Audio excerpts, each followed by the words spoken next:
Hello students, अभी तक हमने सेंटेंसेस के बारे में पढ़ा था। सेंटेंसेस के अंदर हमने दो पार्ट्स पढ़े थे, सब्जेक्ट और प्रेडिकेट। अब हम पढ़ेंगे कैसे किसी सेंटेंस को, किसी पॉजिटिव सेंटेंस को नेगेटिव फॉर्म में चेंज किया जाता है। मतलब जैसे कि आप एक स्टूडेंट है, ठीक है, ये तो हो गया सेंटेंस, पॉजिटिव सेंटेंस। अगर हम ये कहें आप एक स्टूडेंट नहीं है तो उसको कैसे लिखते हैं, तो वो चीज़ सीखते हैं। इसमें हम किसका यूज़ करते हैं? Use of no and not. No and not का हम यूज करना सीखेंगे, ठीक है ना।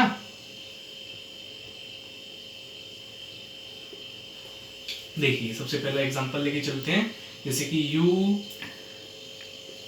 R a student. आप एक स्टूडेंट है। देखिए बच्चों, मैंने आपके लिए ये सब लिख दिए हैं। आई का मतलब होता है मैं, वी का मतलब होता है हम, यू का मतलब होता है आप, और ही का मतलब होता है वह। लेकिन ये किसके लिए यूज होता है? लड़के के लिए। और शी का मतलब होता है वह, शी का मतलब भी वह होता है, लेकिन ये किसके लिए यूज होता है? लड़की के लिए। और दे का मतलब होता है वे लोग। बहुत सारे लोग होंगे अगर, तो देखते हैं। यू आर ए स्टूडेंट, आप एक स्टूडेंट हैं। और अगर मैं ये कहूँ आप एक स्टूडेंट नहीं है, तो हम किसका यूज करेंगे? नॉट का। नॉट का मतलब नहीं। तो मैं क्या लिखूंगा? You are not a student. You are not a student. ठीक है। इसके बाद देखते हैं दूसरा।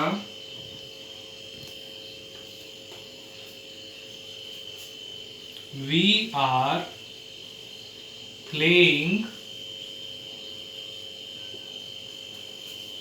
football.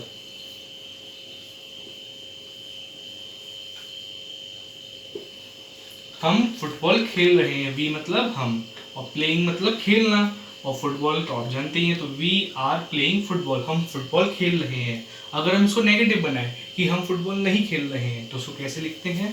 देखिए, we are not playing football. क्या लगा देते हैं हम? Not playing football. ठीक, ये दो एग्जांपल हो गए। तीसरा एग्जांपल देखते हैं। अब देखते हैं बच्चों third example. She has some money to spend, उसके पास कुछ मनी है खर्च करने के लिए। अगर हम ये कहें उसके पास मनी नहीं है खर्च करने के लिए, तो कैसे लिखेंगे?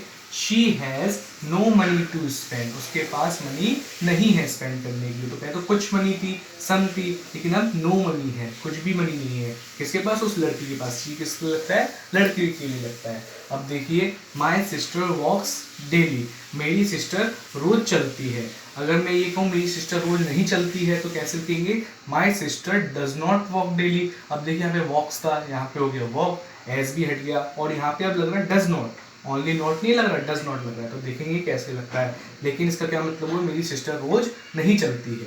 अब ये फिफ्थ एग्जाम्पल लेके चलते हैं। दे फाइट यूजली, वे अक्सर लड़ते रहते हैं वे लोग। ठीक, अगर हम ये कहें कि वे लोग अक्सर नहीं लड़ते हैं, तो क्या करेंगे? दे डू नॉट फाइट यूजली, वो फाइट नहीं करते हैं यूजुअली, वो फाइट अक्सर नहीं करते हैं। तो यहाँ पे लगा डू नॉट, यहाँ पे लगा डज नॉट, यहाँ पे लगा do not. Ram eats the Apple, Ram Apple को खाता है। अगर अब हम पे राम एप्पल को नहीं खाता है, तो कैसे लिखेंगे? Ram does not eat the Apple, Ram Apple को नहीं खाता है। तो यहाँ पे देखा आपने, डज नॉट लग रहा है, यहाँ पे डू नॉट लग रहा है, यहाँ पे भी डज नॉट लग रहा है। तो ऐसा क्यों? कहीं पे डज नॉट, कहीं पे डू नॉट, ऐसा क्यों होता है? तो ये आपको समझने के लिए पहले आपको ये समझना पड़ेगा कि फर्स्ट पर्सन, सेकंड पर्सन और थर्ड पर्सन क्या होता है। ठीक, तो उसको समझेंगे सबसे। तो देखते हैं बच्चों, first person, second person, third person क्या होता है। देखिए, फर्स्ट पर्सन जो होता है वो भी सिंगुलर होता है और प्लूरल होता है। सेकंड पर्सन भी सिंगुलर और प्लूरल होता है। थर्ड पर्सन भी सिंगुलर और प्लूरल होता है। तो देखिए, फर्स्ट पर्सन क्या होता है? आई मतलब मैं अकेला हूँ, मैं एक ही हूँ, तो फिर सिंगुलर में आऊँगा। वी मतलब हम सब, तो हम सब तो दो या दो से ज़्यादा हो गए, तो दो या दो से ज़्यादा क्या बोलते हैं? प्लूरल, तो ये प्लूरल में आएगा। सेकंड पर्सन कौन है? आप, जैसे जो आप देख रहे हैं मुझे। तो यू, तो यू किस में आएगा? सिंगुलर में। थर्ड पर्सन, जैसे इसको समझने का अच्छा तरीका है, जैसे कि मैं आपसे बात कर रहा हूँ, तो मैं कौन हूँ? फर्स्ट पर्सन, और मैं आपसे बात कर रहा हूँ, तो आप कौन है मेरे लिए? यू, सेकंड पर्सन आप मेरे लिए। ठीक है, हम दोनों मिलकर अगर किसी तीसरे के बारे में बात कर रहे हैं, ठीक, तो वो क्या होगा, थर्ड पर्सन होगा। जैसे हम बोले कि वह लड़का तो बहुत अच्छा है, वो तो पढ़ाई भी अच्छी करता है, उसके नंबर भी अच्छे आते हैं, तो ही, तो वो हमारे लिए क्या होगा, थर्ड पर्सन होगा। ठीक, और इसी तरीके से कहें हम, वो वे लोग बहुत झगड़ते हैं, हम दोनों मिलके बात करें और हम कहें कि वे लोग बहुत झगड़ते हैं, तो वे लोग क्या होंगे, थर्ड पर्सन होंगे, दे। और वे लोग क्या होंगे, बहुत सारे हैं, तो दो या दो से ज़्यादा हैं, तो वो किस रहेंगे, प्लूरल में। और जो सिंगुलर होते हैं वो ही, शी और इट होते हैं। तो हमेशा याद रखिए, फर्स्ट पर्सन में कौन आता है, आई और वी, सेकंड पर्सन में कौन आता है, यू, थर्ड पर्सन में कौन आता है, ही, शी, इट, जो कि सिंगुलर होते हैं, और दे किस में आता है, प्लूरल में। तो हमेशा याद रखिए, डज और किसके साथ लगते हैं, does use with third person, किसके साथ, थर्ड पर्सन के साथ, जो कि सिंगुलर होना चाहिए। यानी कि ही, शी और इट थर्ड पर्सन है और सिंगुलर, तो इनके साथ क्या लगेगा, डज लगेगा। अगर हम इसके साथ नॉट लगाएंगे, अगर मैं बोलूं ही वॉक्स डेली, वो रोज चलता है, और अगर मैं बोलूं वो रोज नहीं चलता है, तो मैं कैसे लगाऊंगा, डज लगाऊंगा, he does not walk daily. ठीक, और एक और बात याद रखिए, डज किसके साथ लगता है, इससे पहले ये भी देखिए, थर्ड पर्सन प्लूरल के साथ नहीं लगता है। जो डज होता है ना, थर्ड पर्सन प्लूरल के साथ नहीं लगता, ओनली सिंगुलर के साथ लगता है। अगर मैं कहूँ दे वॉक डेली, वे लोग रोज चलते हैं, और अगर मैं इसके अंदर नॉट लगाना चाहूँ तो मैं क्या लिखूंगा, दे डू नॉट वॉक डेली, मैं लिखूंगा दे does not walk daily. Does किसके साथ लगता है, ओनली सिंगुलर के साथ, थर्ड पर्सन सिंगुलर के साथ। और डज एक और के बाद भी लगता है, यूज विद एनी नेम, लेकिन वो नाम भी सिंगुलर होना चाहिए, लेकिन वो नाम भी सिंगुलर होना चाहिए। इसके एग्जांपल लेके चलते हैं बच्चों, जब समझ में आएगा, इसको नोट कर लीजिएगा।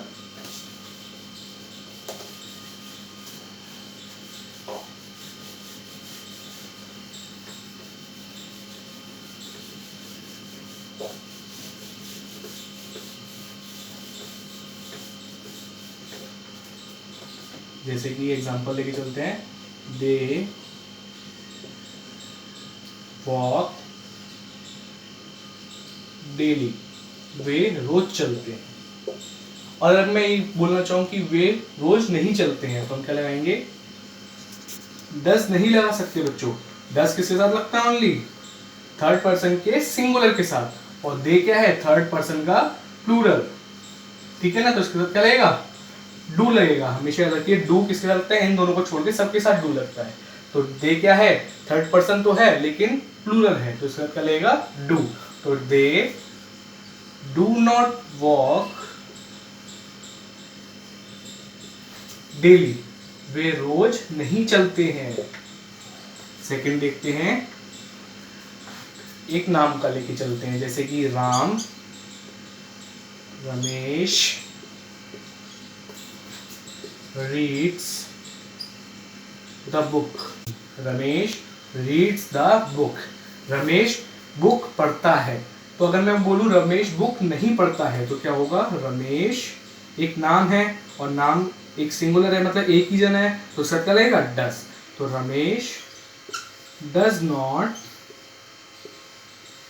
अब याद रखिएगा, जब आप डज लगाते हैं तो एस हट जाता है। यहाँ पे जो वर्ब होती है ना, जो वो काम कर रहा होता है, वो क्या कर रहा है, पढ़ रहा है, तो वर्ब के साथ अगर एस लगता है तो डज लगाने के बाद वो एस हट जाता है, तो क्या आएगा, रीड द बुक। ओके, एक और देखते हैं एग्जांपल, जैसे ही dances, he dances very well, वो बहुत अच्छा नाचता है, वो बहुत अच्छा डांस करता है। अगर हम कहें वो अच्छा डांस नहीं करता है, तो ही क्या है, देखिए थर्ड पर्सन है, सिंगुलर है, तो उसके बाद क्या लगेगा, डज लगेगा। जब हम नॉट लगाएंगे तो ही डज नॉट, और मैंने बताया जब डज नॉट लगाते हैं तो अगर एस लगता है तो उसको हटा देते हैं वर्ब के साथ। तो dance, he does not dance very well. Okay, इसके बाद एक और एग्जांपल लेके चलते हैं,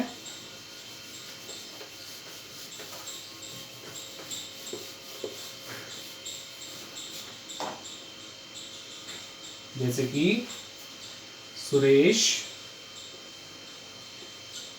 एंड मुकेश